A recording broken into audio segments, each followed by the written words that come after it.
Hello everyone, সামনেই আমাদের স্বাধীনতা দিবস। আর তোমাদের জন্য আজকে আমি স্বাধীনতা দিবসের একটি স্পিচ এনেছি। আশা করছি এই স্পিচ দেখলে তোমরা খুব সহজেই মনে রাখতে পারবে এবং তোমাদের স্কুলে তোমরা বলতে পারবে।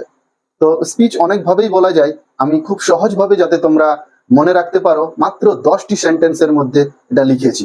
তো চলো দেখা যাক, আমি পড়ছি আর তোমাদেরকে এক্সপ্লেন করেও আমি শোনাচ্ছি। Independence day speech. Good morning everyone, প্রত্যেককে সুপ্রভাত। মাই নেম ইজ অর্ণব প্রসাদ। এইখানে নিজের নিজের নাম লিখবে সবাই। এখানে আমি আমার ছেলের নাম লিখেছি। At first I wish you all a very happy Independence Day. সর্বপ্রথম আমি আপনাদের সকলকে স্বাধীনতা দিবসের শুভেচ্ছা জানাই। This year our country is celebrating 78th Independence day.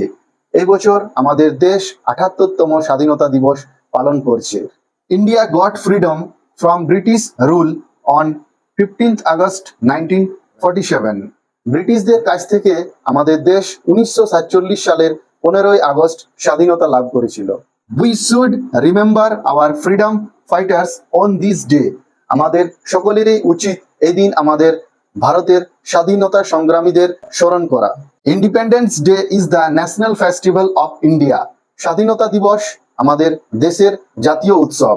কেন কি এই উৎসবটা প্রায় সব ধর্মের মানুষই পালন করে থাকে। হিন্দু, জৈন, বুদ্ধ, খ্রিস্টান, মুসলিম, যে কোনো কমিউনিটিরই মানুষ হোক না কেন সকলেই পালন করে থাকে। তাই এটি হচ্ছে আমাদের national festival.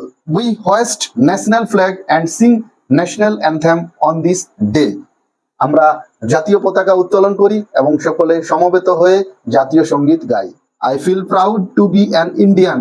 I love my country very much. আমি ভারতীয় হিসাবে গর্বিত এবং আমি আমার দেশকে খুব ভালোবাসি। জয় হিন্দ, বন্দে মাতরম।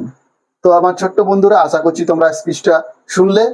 যদি ভিডিওটি ভালো লেগে থাকে তো অবশ্যই লাইক দিও। আর চ্যানেলে যারা নতুন আছো এরকম আরো ভিডিও পাওয়ার জন্য অবশ্যই চ্যানেলটা সাবস্ক্রাইব করে যেও। অনেকে ভিডিও দেখো কিন্তু সাবস্ক্রাইব করো না। তো আজকে আসছি, বাই।